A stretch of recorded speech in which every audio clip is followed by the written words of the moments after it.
Trop bien. Merci. Alors, ce soir, on continue donc toujours notre parcours. On va venir sur quelque chose de plus... on va rentrer dans un domaine qui nous concerne quand même beaucoup, puisque vous allez voir les actes humains derrière, il y a quand même toute la notion du bien, du péché, ce genre de choses, donc qui souvent nous marquent pas mal. Après avoir parlé la dernière fois des sacrements, on pourrait dire que ouais, jusque-là, il y avait un côté un peu de... Là, c'était ce que Dieu nous apporte avec les sacrements, comment il vient à nous et il nous accompagne.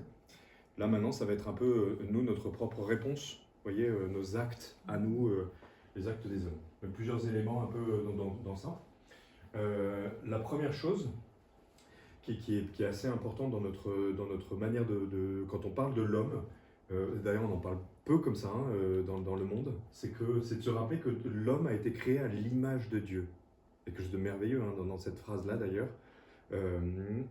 Dans la Bible, on parle de l'homme de cette manière-là. Dans la Genèse, dans le livre de la création du monde, etc., on parle de l'homme en disant qu'il est créé à l'image de Dieu. C'est pas le vrai du reste de la création. Vous voyez, les animaux, le créé, etc. Ça ne veut pas dire qu'ils ne sont pas grands, beaux, etc., mais il y a quelque chose de particulier dans l'humanité. Comme vous le savez, tout vient de Dieu. Enfin, si vous ne le savez pas, vous levez la main pour me le dire. Excusez-moi, j'ai des affirmations comme ça, mais si c'est pas un naquif, on en reparle pour voir ça. En tout cas, tout vient de Dieu, tout a été créé par lui. Il y a un temps où il n'y avait rien. J'ai marrant, j'en ai parlé l'autre jour aux enfants du caté, je ne sais pas pourquoi. Et c'était à la fois intéressant et en même temps, c'était un peu décontenançant pour les enfants, ce que je comprends. Parce qu'en fait, je leur dis, en fait, il n'y avait rien. Il n'y avait pas... mais il me dit, mais il n'y avait pas... ils disent même le temps... non, il n'y avait pas de temps. Mais il n'y avait pas l'endroit... la Terre? Non, il n'y avait pas la Terre. Elle était peut-être sur une autre planète? Non, il n'y avait pas non plus, etc. C'était plutôt mignon. Il n'y avait rien. Alors nous, on va le définir en disant pas d'espace, pas de matière, pas de temps, rien du tout. Et donc, au bout d'un moment, il y en a même un qui me dit, qui l'a créé alors Dieu? Et en fait, non, il n'a pas été créé. Lui, il a toujours été là, de toute éternité. Il n'a pas de commencement, le Seigneur, il n'a pas de fin. Par contre, il y a un moment où le monde est rentré dans le temps, l'espace, etc. On pourra revenir dessus, si vous voulez, sur cette notion-là qui est importante, mais c'est quand même... il a tout créé à partir de rien. Et ce qui est plutôt fondamental, parce qu'on pourrait dire, bon, ok, ça c'est bien, c'est technique ou c'est une information, mais le plus important, c'est que tout ce qu'il a fait, tout ce qu'il a créé, il l'a fait par débordement de son amour. Vous voyez, contrairement à nous, les êtres humains, nous, quand on crée quelque chose, quand on génère quelque chose, c'est toujours en vue d'eux. Même l'art, quelque chose de beau, etc., c'est parce que ça va me faire du bien. Il y a pas, c'est pas qu'on n'est pas capable de la gratuité totale, mais en tout cas dans ce qu'on génère, c'est toujours avec un objectif. Voyez, Dieu, on pourrait dire que lui, ça n'a pas fonctionné comme ça. Ça peut être regardé d'une manière négative. En fait, il n'avait pas besoin de nous. Ça, c'est dit de manière un peu négative. Mais c'est plus joli que ça. C'est qu'en fait, il n'avait pas besoin de nous, mais il nous a fait gratuitement parce qu'il veut aimer. Voyez, c'est beaucoup plus puissant ça. En fait, on n'est pas là parce qu'il attend quelque chose de nous. Quelque chose qu'on doit réaliser, quelque chose qu'on doit faire, il y a un sens. En fait, non, c'est gratuit. C'est beau de voir ça comme ça. En tout cas, moi, je trouve ça très touchant de se dire, ma vie, elle a du sens, non pas parce qu'on attend quelque chose de moi, mais juste parce que je suis aimé. L'origine du monde, c'est ça, en fait. Dieu, il se suffit à lui-même. Alors ça pourrait paraître un peu... Si je dis ça de moi, je me suffis à moi-même, je suis égoïste, je suis orgueilleux, voilà. C'est faux, je me suffis pas à moi-même, c'est pas vrai ça. Par contre, Dieu, lui, en fait, il se suffit à lui-même. Peut-être on en reparlera un jour plus tard, mais là je l'évoque simplement. Là, si vous voyez cette image-là, je ne sais pas si vous êtes très habitué à ce type d'image-là, mais derrière on voit la colombe qui représente l'Esprit Saint, l'agneau pascal qui représente Jésus, le Christ qui va se sacrifier, et le Père qui est celui qui génère avec son nom Yahvé, le Seigneur. Donc ça c'est Dieu. C'est ce qu'on appelle la Trinité. Vous inquiétez pas, ça on le reverra, je vais passer très très vite parce que c'est pas le but, mais c'est pour expliquer c'est pourquoi est-ce que c'est pas un égoïsme, pourquoi est-ce que Dieu se suffit à lui-même, c'est pas un problème chez lui alors que ça l'est pour nous. Pourquoi? Parce qu'en fait, notre Dieu il est un, mais en trois personnes, ok? Père, Fils, Saint-Esprit. Et il y a vraiment Dieu le Père, Dieu Jésus, Dieu l'Esprit Saint. Hein, quelquefois on confond, quelquefois il y a des gens qui disent, oui bon d'accord, le vrai Dieu c'est lui, c'est le Père. Bon, Jésus, c'est son fils, quoi, mais il n'est pas Dieu, quoi. Ah non, non, pour nous, c'est ça Dieu. Et pourtant, on croit en un seul Dieu. Hein. C'est ça la complication un petit peu. Un seul Dieu, mais en trois personnes. Moi, une image pour que vous sachiez qui m'aide un peu pour. Si on me dit, mais c'est pas possible, ça n'existe pas. L'image d'un feu. Quand on a un feu de cheminée, il y a plusieurs flammes, mais il y a un seul feu. Ouais, donc, comme quoi, ce trois en un, pourquoi pas, quoi, finalement. Ok. Et quelle est la particularité de cette Trinité? C'est qu'en fait, ils sont en relation parfaite d'amour. C'est pour ça qu'ils ne sont pas égoïstes. Ils se suffisent à eux-mêmes parce qu'en fait, ils sont un tourbillon d'amour. Le Père aime totalement son Fils et il est tout tourné vers lui et lui donne tout. Le Fils, de la même manière, est tout tourné vers son Père et lui donne tout. Et on dit que le va-et-vient entre les deux, c'est l'Esprit Saint comme un battement de cœur. Voyez? Donc c'est pour ça qu'en fait, ils sont pas...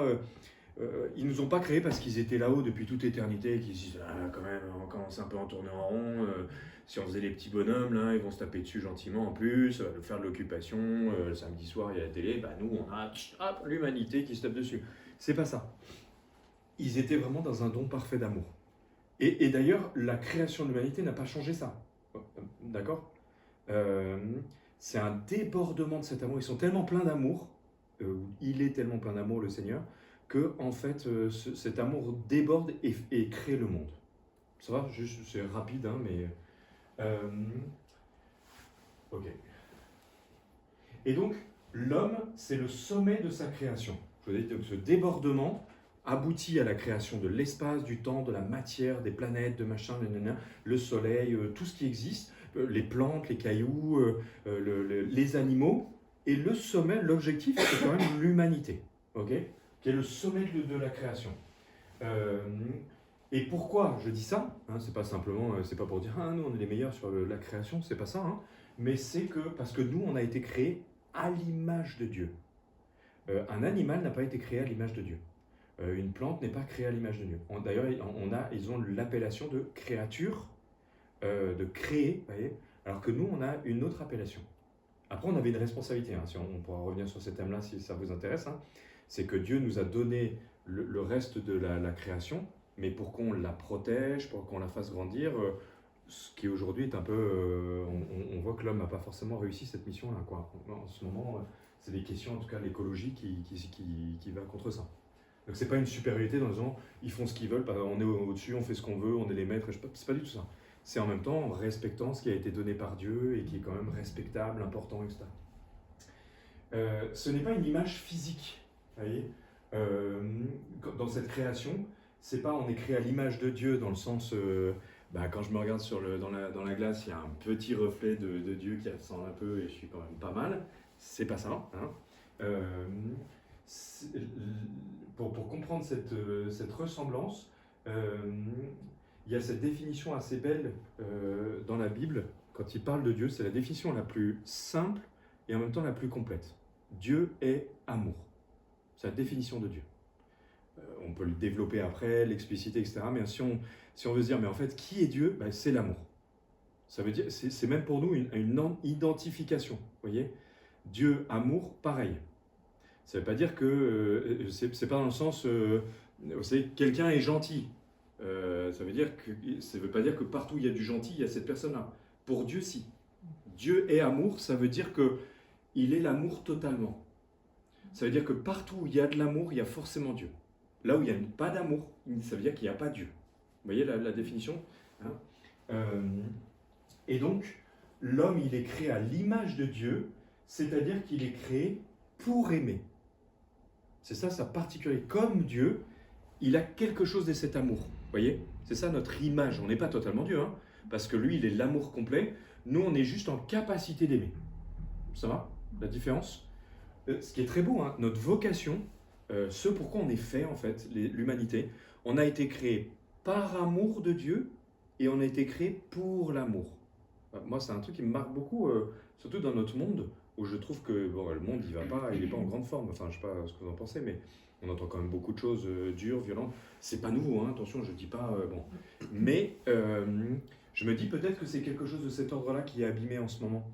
Comme on ne sait plus de qui on vient et on ne sait plus comment faire pour y retourner, vous voyez, comme cette notion d'amour a été quand même vachement mise de côté aujourd'hui, peut-être que c'est pour ça que l'humanité va pas si bien que ça. Pourquoi il y a tant de dépression aujourd'hui, ou pourquoi il y a de maladies même psychologiques, affectives, etc. C'est étonnant. Est-ce que ça ne serait pas lié au fait que, en fait, on a oublié qu'on vient de l'amour, on a été créé par l'amour de Dieu et on est fait pour aimer. Ce qui serait une belle chose d'ailleurs pour remettre l'humanité dans le bon ordre, c'est plutôt une belle mission, vous voyez, de dire en fait, bah, aime, rappelle-toi que tu es aimé et aime à ton tour. Hein, c'est mieux que tape sur ton voisin ou je sais pas quoi. Ça va ça pour l'instant? Donc ça c'est pour repartir un peu du fondamental, on est créé à l'image de Dieu, l'humanité. Deuxième point, il y a cette question de la vocation au bonheur. La vocation, je l'ai définie comme ça, la raison pour laquelle on a été créé. Je n'ai pas été regardé dans un dictionnaire, peut-être qu'il y a des définitions beaucoup plus complètes, etc. Mais en tout cas, quand on utilise dans l'Église ce mot vocation, c'est un peu à ça auquel on parle. C'est comme si on avait un espèce de logiciel naturel chez l'homme. Il est fait pour quoi? Eh ben, il est fait, le logiciel de l'homme, c'est le bonheur. C'est peut-être, moi je suis toujours marqué, hein, quand je demande à n'importe quelle assemblée qui a envie d'être heureux, tout le monde lève la main. Personne ne va contre ça. Certains n'y croient plus, certains sont blessés, certains ont un cœur qui a tellement souffert que je ne sais pas quoi. Mais tout le monde a envie d'être heureux. Hein, c'est notre vocation. On a été fait pour ça. Pourquoi? Parce que c'est Dieu, on vient de lui. Et il a mis ça dans notre cœur en fait. Ce désir du bien et du bonheur. Et donc, chez nous, comment il se caractérise ce bonheur? Parce que ça, tout le monde est d'accord avec ça. Par contre, moi j'ai mis l'hypothèse que ce vrai bonheur, ce que je viens de vous dire, c'est cette question d'amour. Qui me remet dans... J'ai été créé par ça, par cet amour. J'ai été créé pour l'amour. Comment est-ce que je peux vraiment être heureux? C'est en revenant vers ce pourquoi j'ai été créé. Aimer. Ça va ça? Créé à l'image de Dieu, vocation au bonheur qui est liée à cet amour. Il y a une petite notion importante à rajouter à ce moment-là qui s'appelle la liberté. C'est une notion importante parce que la liberté, pour faire très simple, je vais la définir comme ça, c'est très limité, excusez-moi, hein, mais on pourrait dire la capacité de choisir entre le bien et le mal. Je vais prendre cette définition-là. C'est pas faire ce que je veux ou des trucs comme ça, vous voyez, parce que c'est plus complexe que ça. La capacité de choisir entre le bien et le mal. Cette capacité-là, c'est assez unique. L'homme est le seul à posséder cette qualité-là, avec les anges, mais ça sert à rien de regarder moins ce soir. Mais même dans le créé, les animaux n'ont pas cette question de liberté, hein, de choix entre le bien et le mal. Vous voyez cette notion-là. Vous mettez une gamelle à votre chien, vous mettez 2 gamelles, une gamelle où il y a des raviolis super bonne qualité, super bon machin, nanana, et une boîte de raviolis en boîte dégueu, je sais pas quoi. Vous mettez la gamelle là, le chien, il va manger d'abord ce qui est bon, et après il mangera peut-être, s'il a encore faim, il mangera la deuxième, quoi, ok? Nous, on est capable de se dire, rien que pour emmerder l'autre qui est en face de nous, ah, je vais manger la boîte dégueu, juste pour te montrer que moi je fais ce que je veux.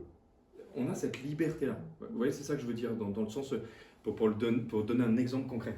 Là, je peux avoir tout d'un coup, je peux me dire, moi je suis libre, eh ben, je sais pas, je vous balance une vacherie, ou je m'en vais, ou j'ai cette capacité-là. Ce qu'un animal ne fera pas en fait, hein. Il a un instinct, il a donc un instinct de survie par exemple, de protection, etc. Mais on n'est pas dans l'ordre de la liberté. Ça va, vous êtes OK avec ça? Ouais. Ça n'enlève pas la grandeur des animaux. Je ne dis pas on n'a pas à les respecter, on n'est pas sur cet angle-là. Hein. OK. Au cas où, parce que c'est un point qui peut quelquefois blesser. Donc on a cette capacité de choisir entre le bien et le mal. C'est plutôt c'est un risque que le Seigneur a pris. Hein. C'est même un risque que moi je me suis quelquefois posé dans ma vie. Je me suis posé la question de pourquoi il a fait ça. En fait, s'il ne nous avait pas donné la liberté, il n'y aurait pas de mal. Hein. Il n'y aurait pas de guerre, il n'y aurait pas de dispute dans les couples, il n'y aurait pas le sujet qu'on a abordé tout à l'heure avec des enfants qui sont abandonnés, il n'y aurait pas toutes ces nullités de l'humanité. Ouais. Le mal, quoi. Ok. Donc pourquoi tu as pris ce risque? Pourquoi? Parce que euh, c'est la liberté. En fait, lié à la liberté est lié l'amour. En fait, l'amour dépend de la liberté, si je pouvais le dire autrement. Pourquoi? Vous voyez, concrètement, on l'expérimente. Vous voyez, dans les relations amoureuses, par exemple. En fait, c'est parce que je choisis quelqu'un que je l'aime. On n'impose pas l'amour, ne s'impose pas. Hein. Je peux pas dire, je sais pas si ça vous est arrivé, vous avez un groupe de copains, il y en a deux qui sont célibes, vous dites c'est quand même dommage, on va les mettre ensemble, ils vont s'aimer, ça ne marche pas. Ouais. Sauf si d'eux-mêmes ils se choisissent et que je sais pas quoi. Vous voyez, c'est cette notion de liberté qui fait que en fait on peut aimer. Si on n'était pas libre, en fait peut-être il y aurait pas de mal, mais il y aurait pas d'amour non plus. C'est ça que je veux vous dire. Vous voyez. Et donc Dieu a pris ce risque du mal. Pourquoi? Parce que pour lui, et ben, on ne peut qu'aller dans son sens, il sait ce qu'il fait quoi. Pour lui, l'amour est plus grand que le mal. Et même s'il prend le risque qu'il y aura du mal, bah, dans le cœur de Dieu, l'amour réparera même le mal qui a été commis. Vous voyez? C'est assez grand, hein, l'hypothèse. Moi, ça me fait vachement réfléchir, ce genre de truc, quand j'allume ma télé, quoi. Enfin, j'ai pas de télé, mais quand j'écoute les infos, des trucs comme ça. Vous voyez? Où j'entends que de la mocheté, des trucs nuls, etc. etc. J'ai deux réactions possibles. Soit je vais dans le sens de ce monde-là, et je hurle avec le monde, ou je suis en colère contre ce qui se passe, ou je sais pas quoi. Ou alors j'ai une autre possibilité, c'est de répondre à ça par l'amour. D'essayer. Ça, c'est une belle phrase. Je dis pas que j'y arrive toujours, etc. Mais vous voyez, on peut contrer le mal, et en fait par l'amour. Je dis même pas par le bien, vous voyez, je dis par l'amour. Parce que le mal, ça ne veut pas dire que je vais dire que la personne a raison de me faire du mal ou d'abandonner un enfant, ou je sais pas, on n'est pas dans ce cadre-là, vous voyez. Mais en fait, je me dis, moi-même, si j'aime là où je suis, avec mes compétences à moi, je peux changer le monde. Vous voyez. Par contre, ça va, ça. C'est un point,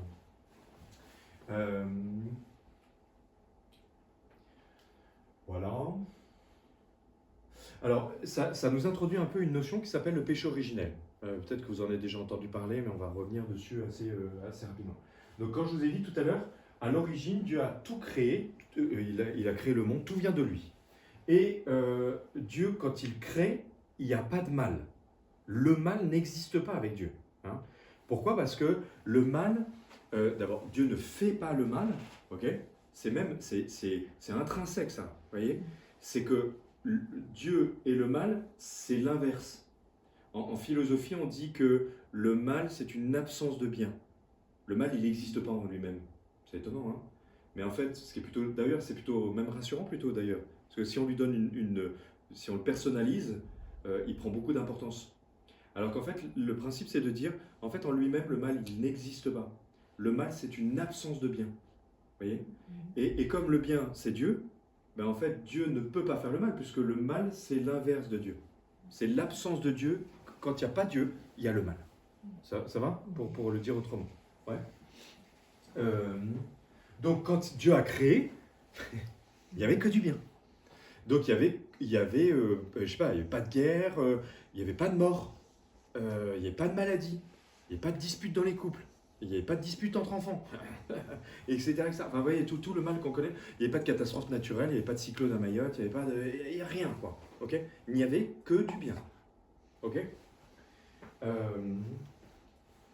Mais ça pose un petit problème, ce que je vous dis là. Parce que, imaginez que je vous donne un choix. Donc, j'exerce votre liberté. Et en gros, je vous dis pizza ou pizza. En fait, elle n'a pas le choix là, dans ces cas-là. Hein. Donc là, pour l'instant, je vous dis, Dieu a créé le monde et il n'y a que du bien. Comment l'homme peut choisir le bien ou choisir le mal, c'est exercer sa liberté s'il n'y a que du bien. En fait, ils ne sont pas libres. Ils ne peuvent faire que le bien. Vous êtes OK avec mon hypothèse là? Ouais. D'où le fait que Dieu, qui a créé Adam et Ève, les a mis dans un endroit qu'on appelle le jardin d'Éden, où il y a donc ce bien total. Pour qu'ils puissent vraiment avoir le choix, il leur donne une possibilité de rejeter ce bien et de choisir le mal. C'est ce qu'on appelle l'arbre de la connaissance du bien et du mal. Alors, dans l'imagerie, il y a eu un peu des erreurs. Vous avez certainement vu un peu cette image non, de Adam, Ève, un pommier au milieu.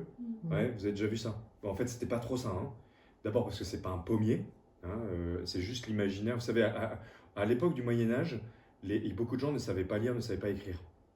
Et l'Église, pour enseigner la vérité de la foi, ça dit en fait, s'ils ne savent pas lire, pas écrire, comment on transmet la foi? Et ils avaient utilisé les églises, les murs des églises, comme une catéchèse vivante en fait. Donc toutes les églises étaient peintes à l'intérieur. Je ne sais pas si vous avez vu à Notre-Dame, il y a des parties de Notre-Dame qui sont peintes en fait. Et souvent ce sont des peintures de scènes de la Bible justement pour permettre d'enseigner toutes les personnes. C'est les premiers DVD quoi. Hein. À l'époque, ils avaient déjà compris que quelqu'un qui ne pouvait pas lire et écrire, il fallait quand même qu'il ait accès à la connaissance. Et l'image était une manière. Va représenter l'arbre de la connaissance du bien et du mal à des gens qui ne savent pas lire et écrire. Donc ils ont fait un pommier en disant ça tout le monde connaît, c'était plutôt dans nos pays européens, donc c'était pas un palmier parce que c'était pas en Afrique du Nord quoi. Donc c'était un pommier. Mais en fait c'est pas un pommier, vous pouvez manger des pommes, il n'y a pas de danger, vous inquiétez pas, c'est pas un problème. L'arbre de la connaissance du bien et du mal. Et Dieu leur avait dit, aussi moi je me représente aussi parce que quelquefois dans les images qu'on a, tu as une toute petite image comme ça là, non, c'est pas trop c'est pas trop l'image qu'on a. T'as juste une petite image, t'as un gros arbre au milieu, t'as Adam et Ève, quoi. Et tu te dis, les pauvres, quoi. Bah, forcément, t'as une pomme au milieu, quoi. Le mec, il a faim.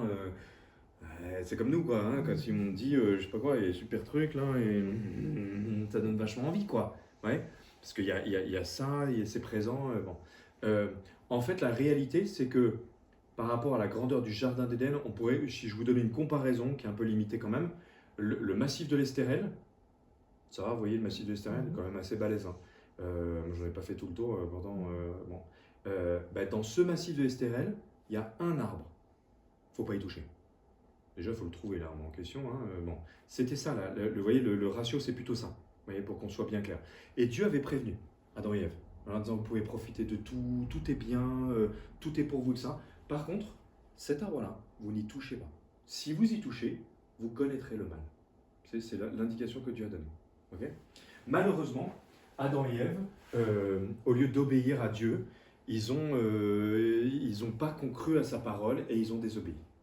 C'est ce qu'on appelle le péché originel, le péché des origines, cet acte-là. Ça va ça? Il a des conséquences, comme c'est les premiers de l'humanité, ça va avoir des conséquences sur toute l'humanité. Après, ça c'est un peu tristounet, mais à partir d'eux, vous voyez, tout ce qui était vrai avant, donc ce lieu parfait où il n'y avait pas de mal, ça s'arrête là. À partir de là, toute l'humanité va subir les conséquences de ce péché originel. Il y a 3 conséquences à ce péché originel. La première, c'est que c'est donc Rémi qui me trouve des images. Oui, je trouve que oui, j'ai beaucoup. Ouais, je sais pas, oui. Il n'y a pas très bien en ce moment, donc Rémi. Premièrement, ça crée une rupture une fracture dans la relation entre l'homme et Dieu. C'est assez logique ça. Hein. Vous savez, si on est en relation, tout se passe bien, je vous parle mal, ça crée une espèce de distance entre nous. Vous voyez, petite blessure, petite distance. Grosse blessure, grosse distance. Il y a des personnes à qui on a du mal à parler avec eux. Ouais, j'ai été blessé. Vous voyez. Donc la distance dans le relationnel, la fracture dans le relationnel crée une certaine distance. Donc ça a créé une distance entre l'homme et Dieu. Pas du côté de Dieu vers l'homme, heureusement. Hein. C'est pas Dieu, lui, il a continué à être toujours auprès de l'homme. Mais c'est l'homme il y a quelque chose qui s'est fracturé. Avant le péché originel, l'homme et Dieu se voyaient, se parlaient. On entend dans le récit de la création Dieu qui marche dans le jardin et qui dit hey, Adam, où es-tu et Adam lui répond, etc. Vous voyez. À partir de là, Dieu devient invisible, comme pour nous. Vous voyez. Première conséquence. Deuxième conséquence, le mal n'existait pas. Il rentre dans le cœur de l'homme. On devient pécheur. Ouais. On utilise, je ne sais pas si vous avez déjà, moi j'utilise souvent le terme blessé par le péché originel. Vous avez dû m'entendre dire ça quelquefois dans les homélies. L'exemple type, moi qui me marque, c'est que je pense que si on est là tous ensemble là ce soir, on a tous un désir de faire le bien. Donc d'aimer les gens, d'essayer de faire, voilà, je sais pas, d'être correct ou je sais pas quoi. Ça ne nous empêche pas, à certains moments, d'avoir des trucs super négatifs, voire violents, même quelquefois, pourquoi pas de la critique, de la colère, je sais pas quoi, dans notre cœur, non? J'espère qu'on arrive à la contrôler, mais c'est étonnant ça, non? Même quelquefois, dans un couple, dans une famille, non? Ça vous arrive pas quelquefois comme ça, d'un quelqu'un qu'on aime? C'est étonnant, non? Vous trouvez pas? Moi, quelquefois, je me dis, on est bizarre quand même, quoi. Quelquefois, dans notre cœur, on se dit même, mais c'est quoi ce truc-là, quoi? Ça vient d'où ce truc qui est en moi, ou je sais pas quoi? Saint Paul, il a une phrase qui est assez claire là-dessus. Il dit, le bien que je voudrais toujours faire, je ne le fais pas toujours. Le mal que je voudrais toujours éviter, je le fais souvent. C'est un peu vrai, ça. Hein? Et on ne maîtrise pas complètement, c'est ça que je voudrais dire. C'est pas, si on maîtrisait, ça serait facile. Il y aurait d'un côté les bons et de l'autre côté les méchants. En fait, il n'y a pas ça. Il n'y a pas d'un côté les bons et les méchants. En fait, on est tous ensemble blessés. Et il y a des moments, on fait des trucs, on ne sait pas pourquoi on a fait ça. Enfin, moi, en tout cas, je pense que je ne suis pas tout seul, mais quelquefois, je me dis, pourquoi là, tu t'es agacé alors que, je sais pas, ça n'avait pas de sens, la personne n'était pas forcément responsable. Vous savez, c'est les fameux, c'est plus un truc de mec, ça, hein, je crois, mais en voiture. Non, pas que mec alors. Ah Okay. Si. Plus. Moi, je suis capable de trucs en voiture, mais franchement, je me soigne par la prière, mais je vais dire franchement, non, mais il y a eu des moments où je serais capable d'insulter quelqu'un que je ne connais pas, juste parce que, pourquoi il m'a doublé à un moment où j'avais pas envie, ou j'en sais rien. Et d'être obligé de relativiser en disant, mais attends, tu te rends compte de ce que tu es en train de dire au fond hein bon, voilà. Faut avoir un peu d'humour, mais vous voyez, quelquefois, on voit un peu ce signe de ces choses-là dans le cas. Troisième conséquence, le mal rentre dans le cosmos, dans l'univers, alors qu'il était absent. Là, c'est les catastrophes naturelles, les maladies, etc. Hein. Ça va, ça, ces trois conséquences? Et le péché originel? Alors, ça introduit vous voyez, pour l'instant, on était créé à l'image de Dieu, il y avait le côté, on est créé pour aimer, notre vocation, c'est l'amour, etc. Mais la liberté, le péché, a cassé quelque chose là, abîmé, plus exactement. On verra plus tard hein, que ça a été Jésus est venu sur terre pour nous sauver, donc il a sauvé l'humanité. Mais on subit quand même encore les conséquences du péché originel. Et donc il y a une question de moralité des actes humains. Le terme, ça va les termes moralité, c'est derrière le terme moralité, c'est la notion du bien et du mal. Hein. Quand on moralise, je ne sais pas si ça vous est déjà arrivé, moi quelquefois je dis à des personnes, oula, moralise pas trop là. On est en train de parler d'un truc, c'est pas pour ça que ça devient mal ou bien, ou attends, on n'est pas sur ce registre-là. Donc la moralité, quand on parle de moralité, c'est qu'on passe d'un acte voilà, qui est neutre à un acte où on va dire ça c'est bien ou ça c'est pas bien. Ça va la liberté fait de l'homme un sujet moral, comme je vous l'ai dit. Hein, comme il est capable de choisir entre le bien et le mal, ça veut dire qu'en fait il est capable de s'orienter vers d'un côté ou de l'autre. Quand il agit de manière délibérée, l'homme est le père de ses actes. Ça va, ça? Non? Quand il agit de manière délibérée, c'est-à-dire choisi, responsable, vous voyez, là, je prends je sais pas, la responsabilité de ne pas me jeter sur cette assiette extraordinaire qui me donne bien envie de tout goinfrer. Mais en fait, c'est délibéré, et donc, je choisis, et ça devient moral ou non, enfin, ok, ça va ça? C'est peut-être une des choses qui fait la différence avec un instinct animal, par exemple, ok? Et d'où les actes humains sont soit bons, soit mauvais. Alors, attention, il y a des trucs qui sont neutres. Hein. Je sais pas si c'est assez neutre, ça quand même. Hein. Ok. C'est pas pour dire que tout n'a pas une moralité, mais en tout cas, dans beaucoup de nos actes, il y a une moralité. Ça va, ça? La moralité, elle dépend de plusieurs choses. De l'objet choisi, je vais les mettre et puis après on va voir. De la fin visée ou de l'intention. Là, j'ai vraiment utilisé les termes du catéchisme de l'Église catholique. Hein. C'est pour ça que je vais les expliciter après. Des circonstances de l'action. Attends, je reviens. Ok. Ça, c'est pour définir qu'est-ce qui fait qu'on est capable de dire si ça va être bien ou mal, justement. Ok. C'est l'objet, ça nous paraît, c'est pas un terme qui nous parle beaucoup en fait. J'essaie de trouver un exemple concret. Peut-être y avoir une précision après. Je sais plus ce que j'ai mis. Ouais, est-ce que j'ai mis un truc précis là? Non. Ok, on va revenir dessus. C'est marrant parce que c'était très clair dans ma tête quand je l'ai écrit et c'est moins clair dans ma tête maintenant. Je pense qu'il y a une question, vous voyez par exemple, bon là, on va commencer par l'intention ou la visée, ça va? C'est le en vue de quoi je fais quelque chose. Ok, ça va ça? L'objectif. Donc par exemple, si clairement c'est pour nuire à quelqu'un, l'acte en soi il est forcément mauvais. Ok? Si par contre c'est en vue du bien de quelqu'un, après je vais quand même aller regarder les autres pour voir si ça. Vous voyez, parce que je peux avoir. Il me faut les trois, quoi. Vous voyez.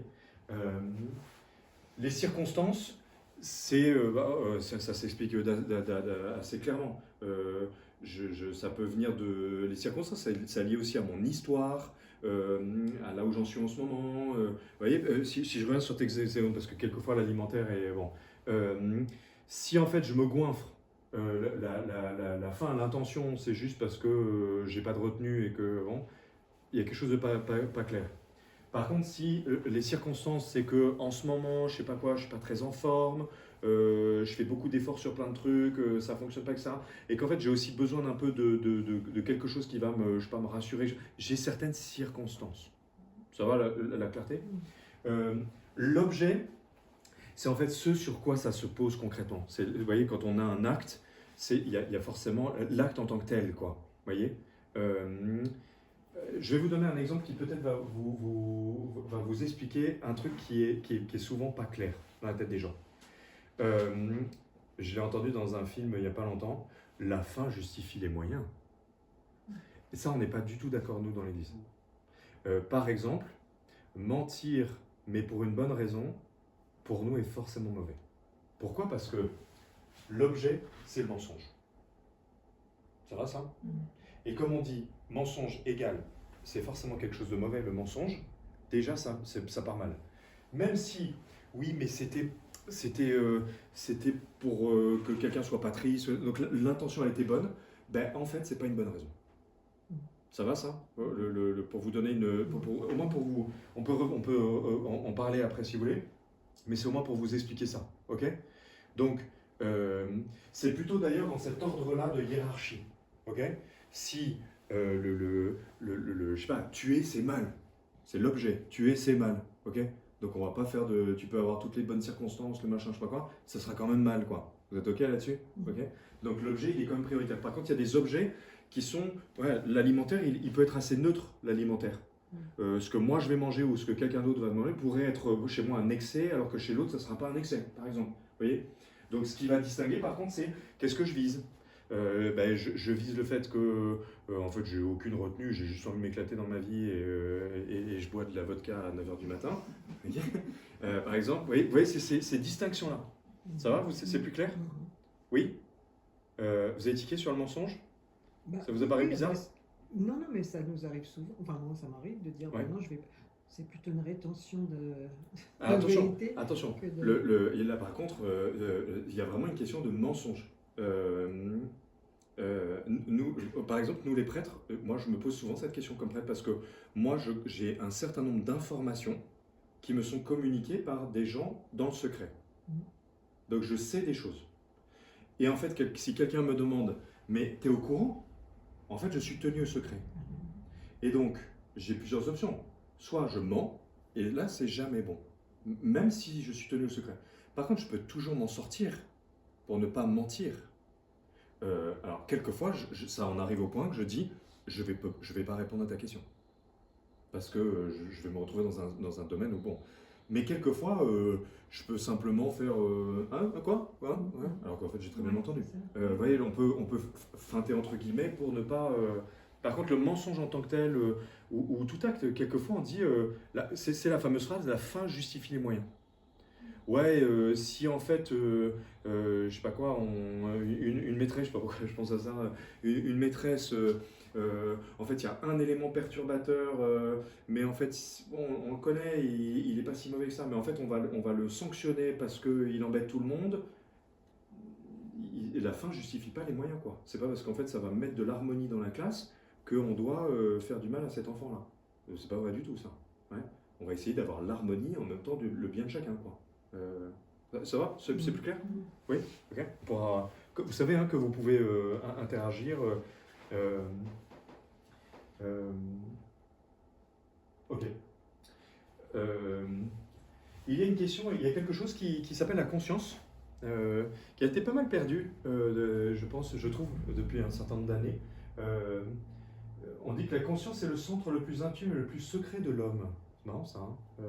C'est marrant, il y a quelque chose de très personnel.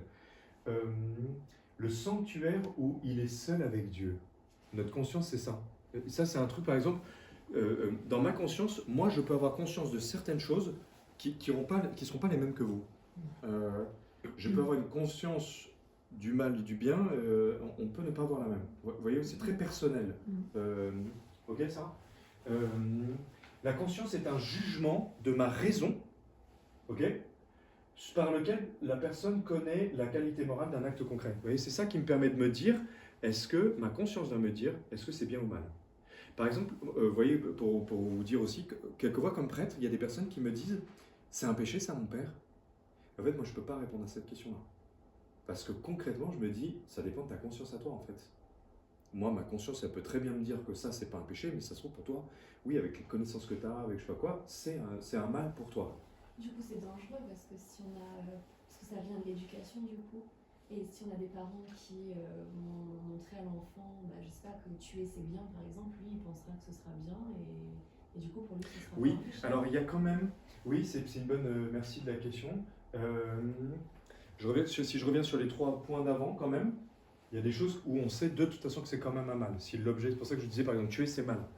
Par contre, il y aura une, là je suis pas en train de dire, c'est pour parler de la responsabilité ou de la culpabilité de la personne que je bascule. La conscience, c'est ça qu'elle va faire. Un acte, il y a des actes qui sont amoraux, mais qui peuvent le devenir. L'alimentaire, c'est ce que je vous dis. Le tuer, par contre, je vais vous dire, c'est forcément en tant que tel un mal. Par contre, est-ce que moi j'aurai toujours conscience du mal que je fais quand je tue? Pas toujours. Donc ça pourrait être pour moi un péché parce que j'en ai bien conscience, mais pour une autre personne, peut-être que ça ne le sera pas complètement parce que sa liberté n'est pas totale, parce qu'il est fragilisé, parce que pour des raisons qui sont un peu... Bon, c'est un peu cache le côté de tuer, mais faire mal à quelqu'un. Il y a peut-être quelqu'un qui, effectivement, toute sa vie, il a appris qu'il fallait faire souffrir pour ne pas souffrir. Donc, est-ce que ça sera un péché pour lui? Non. Ça sera un mal, ok, mais ça ne sera pas un péché forcément. Vous voyez la distinction entre les deux? Mais est-ce qu'il saura vraiment que c'est mal du coup? Parce que si pour lui c'est pas un péché, ce sera Peut-être pas, peut-être pas, peut-être pas. Vous voyez, par exemple, nous, dans l'église, moi je me pose la question, dans plein de postures de prêtre, où il y a des choses où on se dit ça c'est bien, ça c'est pas bien, etc., etc. Et en fait, je me dis, la personne qui est en face de moi, souvent je me pose la question, est-ce que tu éclaires son intelligence ou pas? Parce que quelquefois je me dis, si j'éclaire son intelligence, j'éclaire sa conscience, donc à partir de ce moment-là, ça va devenir pour elle soit un péché, soit pas un péché. Est-ce qu'elle a la capacité de vivre ça ou pas? Ça va ce que je suis en train de dire ou c'est pas clair du tout? C'est porter une responsabilité à quelqu'un qui n'est pas forcément capable d'assumer. C'est ça que je veux dire. Ça va, c'est plus clair? Moi, je me pose la question. Quelquefois, je me dis comme prêtre, vaut mieux pas lui dire la chose aujourd'hui, la moralité de cette chose-là. Parce que si je lui dis, à partir du moment où elle va devoir répondre, enfin elle va être au courant. Tant qu'elle n'est pas au courant, elle n'est pas responsable. Attention, c'est pas une manière de fuir, de me dire oh je lui dis rien comme ça. C'est plus parce que derrière mon question à moi, en tout cas, c'est de me dire est-ce que cette personne-là aujourd'hui est capable de vivre ça? Peut-être pas, mais il vaut mieux pas l'éclairer. Vous voyez? Ça va? C'est clair ou ça vous paraît bizarre ça?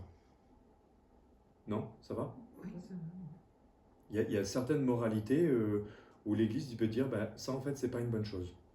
Et le monde d'aujourd'hui par exemple ne le dit plus trop, ne fait plus trop attention, etc. Donc les gens ne savent pas qu'ils font quelque chose de mal. C'est pour être plus clair. Et donc il y a des moments où on se dit non, là il faut vraiment que je lui dise. Parce qu'elle est capable de le changer, ça va lui faire du bien dans sa vie, je lui dis. Mais quelquefois je me dis en fait tu vas faire peser un fardeau sur le poids de la personne qu'elle aujourd'hui elle n'est pas capable. Et elle va s'en vouloir. Elle va se dire mince, j'y arrive pas, c'est nul ce que je fais, etc. Alors qu'en fait, elle n'a pas la capacité. Vaut mieux pas lui dire. Ouais, c'est ça que je veux dire. Ça va, ça? Mais c'est intéressant comme souvent, on a l'impression que bah, le péché, voilà, c'est le même pour tout le monde, quoi. Donc, enfin, voilà, un acte mauvais que je fais est forcément un péché. Mais en fait, c'est ça qui est un peu particulier, et ça va dépendre des personnes. C'est pour ça que moi, je ne suis pas capable, quand on me pose une question en confession, en disant, dites-moi, mon père, c'est un péché, ça? C'est une question que j'évite au maximum. Je vais essayer plutôt de lui dire, bah, vous en pensez quoi? Parce que je me dis, là, je renvoie sur sa conscience. Si la personne me dit, bah, je trouve que c'est quand même pas bien, bon, ben, pour toi, c'est un péché. Voilà. Et donc, tu as raison de demander pardon à Dieu pour ça. Bon, c'est tout. Voilà. Ça va? Oui. Euh, ma conscience est donc un allié qu'il s'agit d'éduquer pour m'aider à voir le bien et à le choisir. C'est ça qui est important quand même aussi. On utilise souvent la comparaison de la conscience et d'un muscle. On dit la conscience c'est un peu comme un muscle, c'est-à-dire que moins je l'exerce, plus il est atrophié. Plus je l'exerce, plus il est fort et il est capable de me dire. Je peux vous donner des exemples. Donc, par exemple, une personne humaine, un enfant par exemple, à qui on n'aura jamais appris la différence entre le bien et le mal, et concrètement, en fait, son muscle conscient sera très atrophié. Il ne sera pas toujours capable de savoir, il sera capable de faire du mal sans s'en rendre compte, me semble-t-il. Ouais.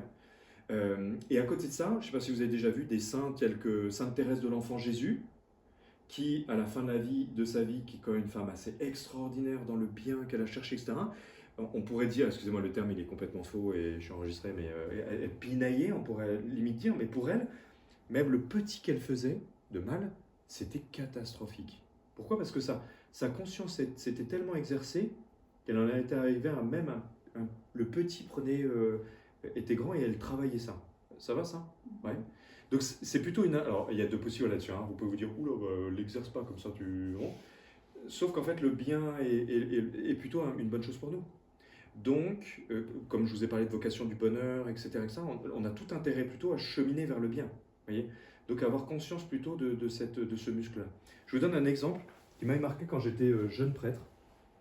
J'étais dans une paroisse où une paroissienne venait à la messe, je pense, et à l'église un peu par tradition. Euh, et elle est touchée par la paroisse, etc. Donc elle y vient plus pour la relation avec Jésus, etc. Elle m'entend souvent parler de la confession, du fait de demander pardon à Jésus, etc. Ce qui fait qu'elle vient se confesser. Mais elle me dit, je ne sais pas quoi dire. Bon. Et en fait, comme il y avait quelque chose je sais pas, il y a un truc qui a dû toucher sa tête et son cœur, ce qui fait qu'elle est venue se confesser, je pense, de manière habituelle, c'est-à-dire, au début, c'était 4-5 fois par an. Puis plus ça allait, bon. Et au début, c'était systématique, je ne sais pas quoi dire. Bon. Et en fait, petit à petit, j'ai été, moi, touché. J'avoue que je sais pas trop, comme prêtre, je ne savais pas trop quoi faire de ça. Quelquefois, je me disais, la personne me dit, je ne sais pas quoi faire, donc je pose des questions, etc. Bon, mais je me disais un peu comment on aide la personne. Bon. Et en fait, à force, je me suis rendu compte que cette personne est devenue de plus en plus à l'aise et de plus en plus à voir, en fait. Vous voyez, tiens, je vois qu'en fait, dans ma vie, ça, c'est pas si bon que ça. Et je peux le changer. Et Dieu peut le changer, etc. C'est pas dans le sens où on n'est pas des adorateurs, on n'est pas des personnes qui ne regardons que les trucs nuls qu'on fait dans notre vie. C'est surtout pas ça un chrétien. Hein. Pour que, vous voyez, c'est pas. Mais par contre, le fait d'arriver à voir clairement quelque chose qui n'est pas bon me permet de laisser Dieu le changer. C'est ça pour moi mon chemin en tout cas, vous voyez. Je me dis si je pouvais laisser Dieu totalement transformer ce que je suis en quelqu'un de bien, ça serait merveilleux. Et ça, c'est pas comme ça que ça se passe. C'est un peu en me disant, bah ouais, effectivement, là, j'ai pas très bien parlé à cette personne-là. Bon, ok, je demande pardon. Comment je pourrais faire pour que ça ne revienne pas, ou pour essayer de travailler ça, ou ouais, etc. Ouais, c'est un mouvement positif, plutôt. Ça va, vous êtes ok? Ah, c'est fini. Ok, je mets jamais des deux, c'est fini. Voilà, sur ce thème-là. Donc c'est un peu large. Ça touche en même temps des questions un peu clés. C'est pour ça que la question du péché concrètement. J'ai utilisé l'exemple du mensonge parce que ça fait partie des trucs qui souvent avec lesquels on n'est pas très clair, quoi. Des petits c'est des petits mensonges, c'est pas grave, quoi. Mais en fait, on n'est pas trop ok avec ça, nous. En tout cas, c'est pas que je dis pas. En tout cas, je trouve que c'est important à un moment d'arriver à se dire le mal est toujours à éviter. C'est ça peut-être la phrase. Après, peut-être que je n'y arrive pas. Peut-être que c'est un combat pour moi, que je sais pas quoi. Mais il est toujours à éviter. Et je peux pas me dire, ouais, mais là, c'était pas grave parce que je sais pas quoi. Ça, c'est pas vrai. Ça va, ça? Est-ce qu'il y a des questions sur ce que je viens de dire? Des incompréhensions, des réactions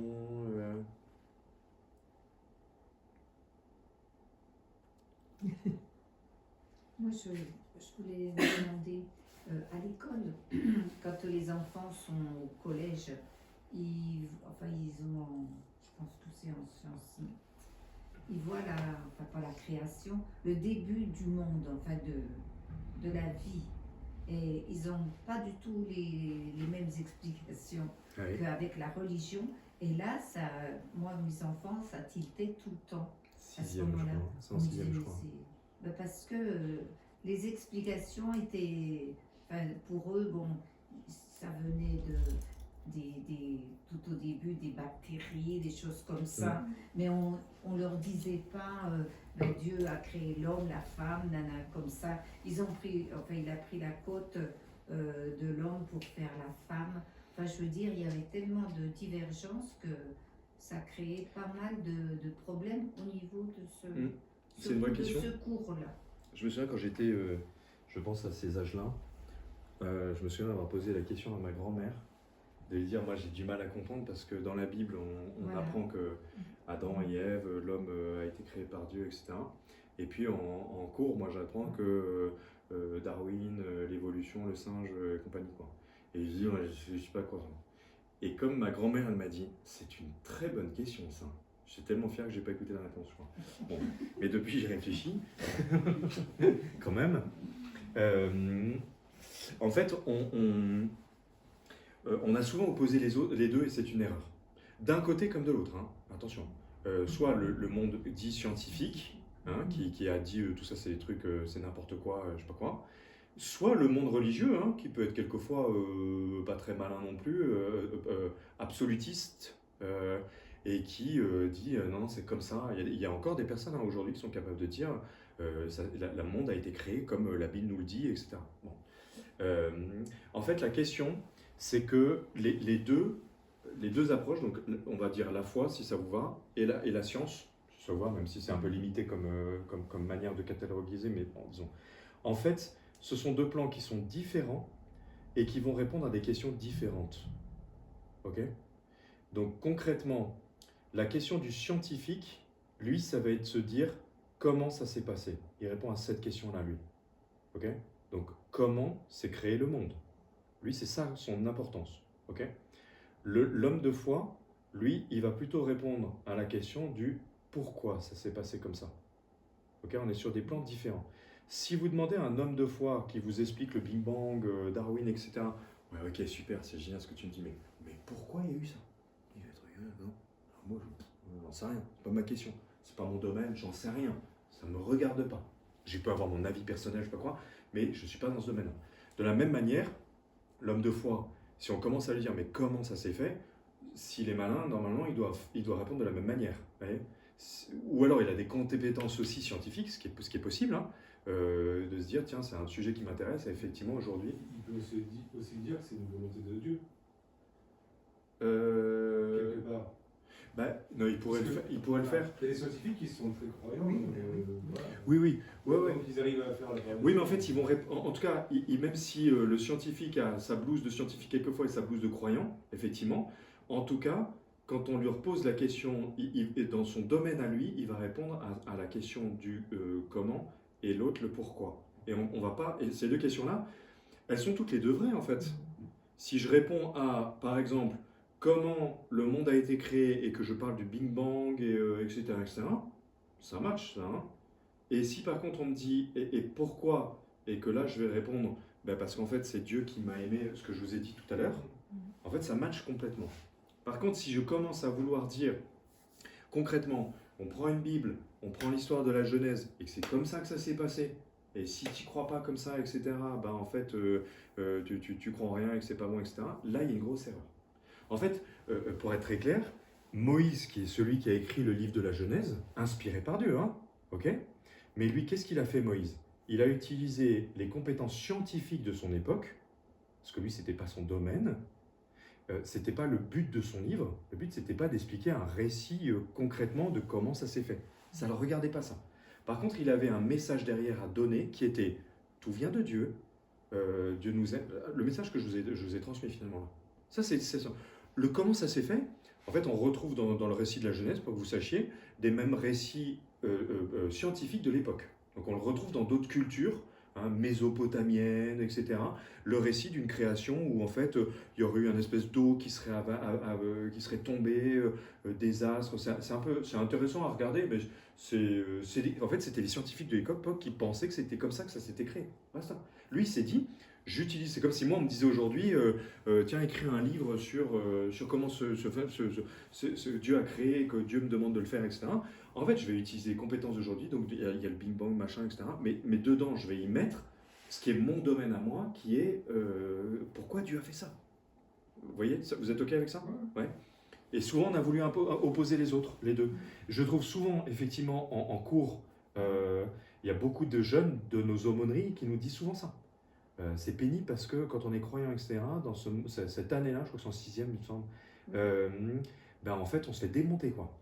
Alors que je trouve que de manière intelligente, les profs pourraient à ce moment-là dire attends, moi je ne vais pas répondre à ta question, celle-là. On peut en parler ensemble si tu veux, c'est un domaine qui m'intéresse ou pas, ou je sais pas quoi. Par contre, moi je vais vous expliquer comment ça s'est fait. Mais pas pourquoi Dieu, tout ça, on n'est pas sur ce plan-là. Et en fait, on n'est pas sur une incohérence. Moi j'avoue que quand j'ai découvert ça a plutôt été une libération. Parce qu'il y avait quelque chose de ma foi qui me disait je fais confiance avant tout à Dieu. Mais si ma foi, elle me pousse à être un peu en opposition, en contradiction avec le monde sur des trucs comme ça, c'est compliqué quand même. En fait, elle ne l'est pas du tout. Après, il ne faut pas oublier non plus que sur le récit de la Genèse, il y a quelque chose, il y a ce qu'on appelle un style littéraire. Vous savez qu'un style littéraire, par exemple, roman, c'est un style littéraire. Hein. Livre d'histoire, c'est un style littéraire. Ok ? À l'époque, ils avaient des styles littéraires que nous, on n'a plus aujourd'hui, qui sont entre l'histoire, qui sont entre le mythe, quelquefois, qui sont bons. Et en même temps, il y a de la réalité au milieu de tout ça. Et donc, nous, on est plutôt à se dire, soit certains, un peu idéologistes, ils disent, c'est comme ça que ça s'est passé, puisque c'est écrit dans la Bible. C'est complètement bête, je pense. D'autres rejettent complètement en disant non, mais en fait Adam et Ève, tout ça, c'est un mythe, ça n'existe pas, je sais pas quoi. Ce qui n'est pas vrai non plus. On est un peu dans un espèce d'entre-deux où en fait, en tout cas, il y a un message important qui veut être transmis. Merci de m'avoir posé cette question parce que c'est des points qui sont vraiment fondamentaux. Je trouve pour nous, il faut qu'on soit clair là-dessus. Et il ne faut surtout pas, malheureusement, il y a encore beaucoup de chrétiens qui sont dans un excès ou dans l'autre. C'est beau d'arriver à se dire, en fait, on a un récit de création de notre spiritualité, quoi. En fait, c'est ça, le but de la Genèse, c'est de parler de voilà, le fondement entre Dieu et l'homme. Voilà, c'est ça. Par contre, de savoir s'il y a eu un déluge, un machin, un truc, et ça, en fait, on s'en carre, ça va pas changer notre vie, non. C'est pas ça la question. Ouais, ça va ça? Ouais. Mais tout le monde n'est pas OK avec ça, hein, je vous le dis. Même, je vous le dis clairement, il y a même des prêtres qui ne sont pas toujours OK avec ça. C'est un sujet qui peut être un peu... Aux enfants, au catéchisme, vous les expliquez de cette façon-là? Parce que moi, j'ai eu justement l'associé avec ma fille. J'espère, ouais. Je sais pas si... J'avoue que je ne sais pas. Ouais. C'est vrai que c'était compliqué. Moi, je le faisais plutôt, quand j'en avais la responsabilité, je le faisais plutôt à l'aumônerie. Donc pour les un peu plus âgés, parce que c'était un moment... Je trouve que quelquefois, donner ça à des plus petits... qui vont se retrouver après dans un monde scolaire qui quelquefois est un peu hostile quand même, il faut être un peu clair, quoi. Je me dis c'est peut-être leur donner des armes pour se faire taper dessus, quoi. Alors qu'un jeune collégien, lycéen, il a une capacité de réflexion, c'est plutôt bien de nourrir cette capacité-là.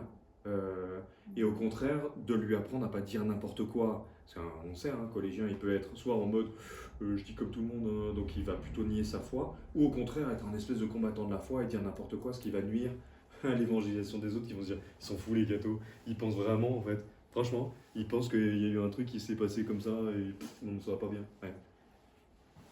Ce qui fait que moi j'avoue que dans certaines préparations, mariage, baptême, etc., c'est un sujet qui me pose pas de problème d'aborder, mais je me dis toujours il va falloir que j'ai le temps de l'aborder parce que c'est un truc qui va être compliqué. Je sais que chez certaines personnes, si on commence à aborder un truc d'Adam et Ève, je regarde souvent, hein, je fais attention, quand je vois un peu l'attitude, si je vois la personne qui se dit oh non mais super, il croit à ces trucs-là, c'est n'importe quoi, je me dis là il va falloir que j'aborde ce sujet-là.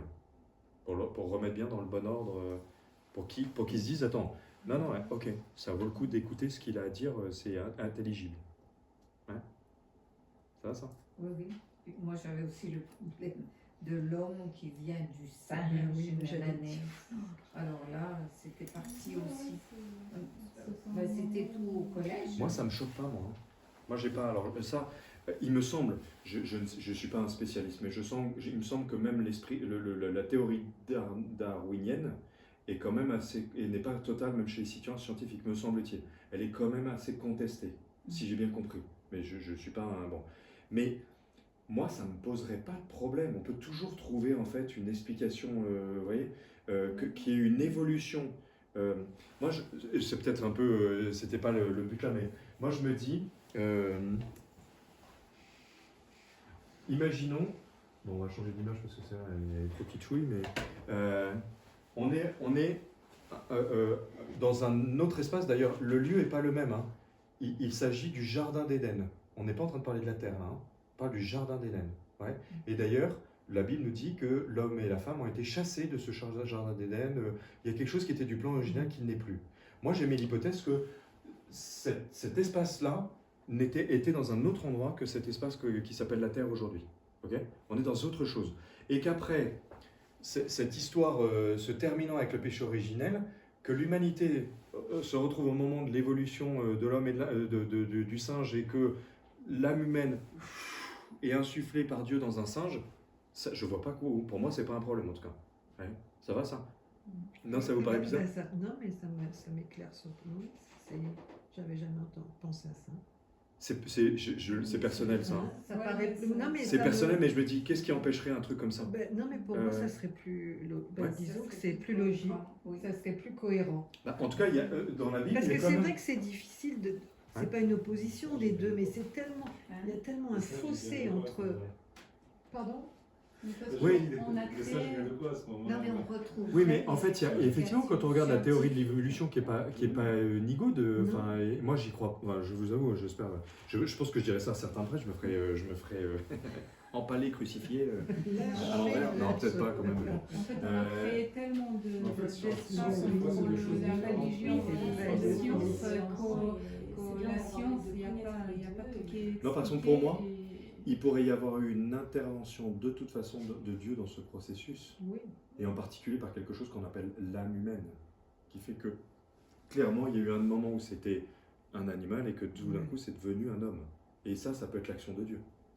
Je n'en sais rien, je mets du si parce que si c'est pour dire que je pense que dans toute hypothèse on peut voir finalement l'action de Dieu à quel moment elle sera, c'est tout quoi.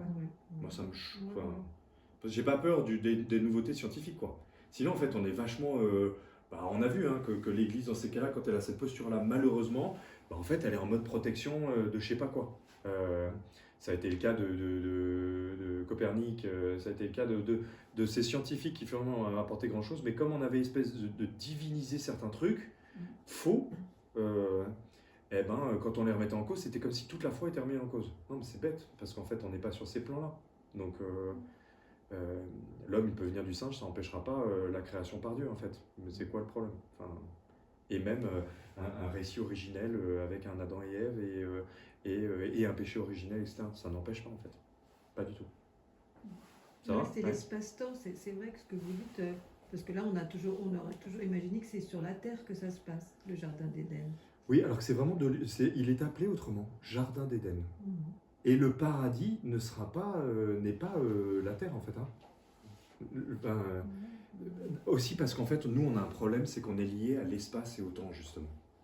Et donc nous on ne connaît, vous voyez, les enfants, quand je les voyais au caté, ils me regardaient comme ça parce que tout d'un coup ils essayaient de revenir dans leur espace-temps.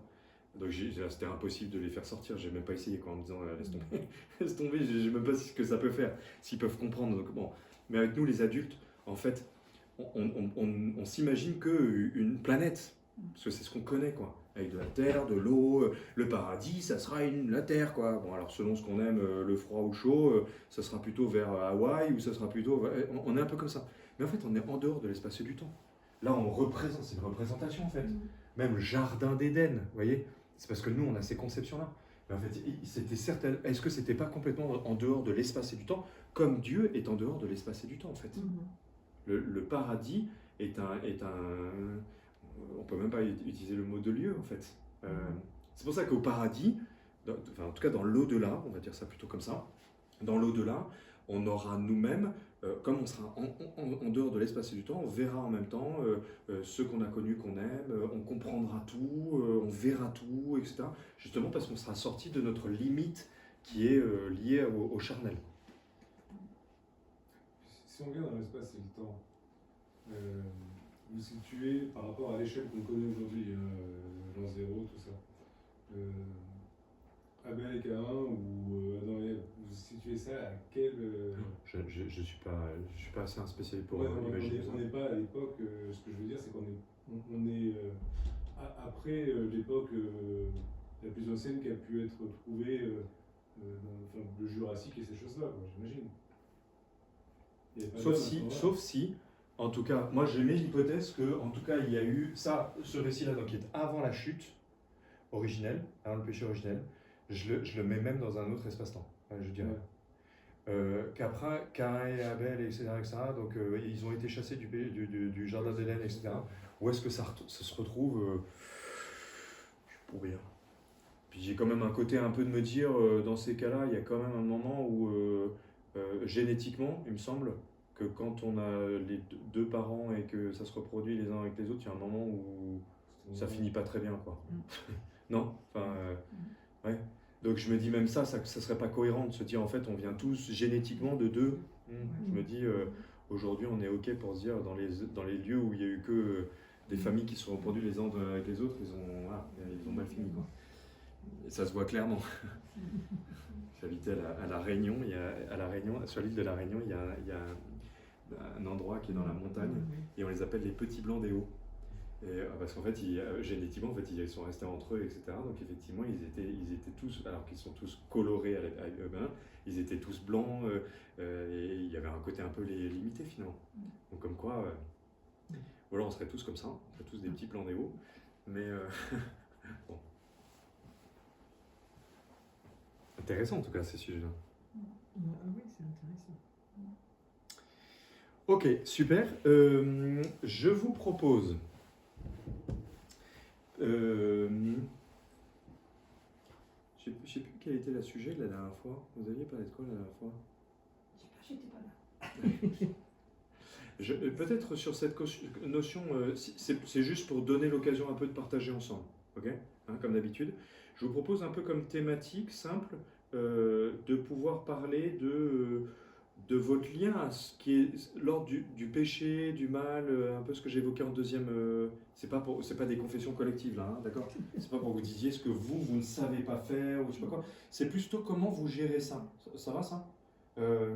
Est-ce que pour moi c'est plutôt facile de demander pardon ou pas? Est-ce que je suis plutôt un peu à me dire je sais pas, je culpabilise vachement vite de plein de trucs. Est-ce que ça va comme thématique plus, c'est un peu, c'est quand même c'est personnel, j'avoue. Mais ça vous dirait ça?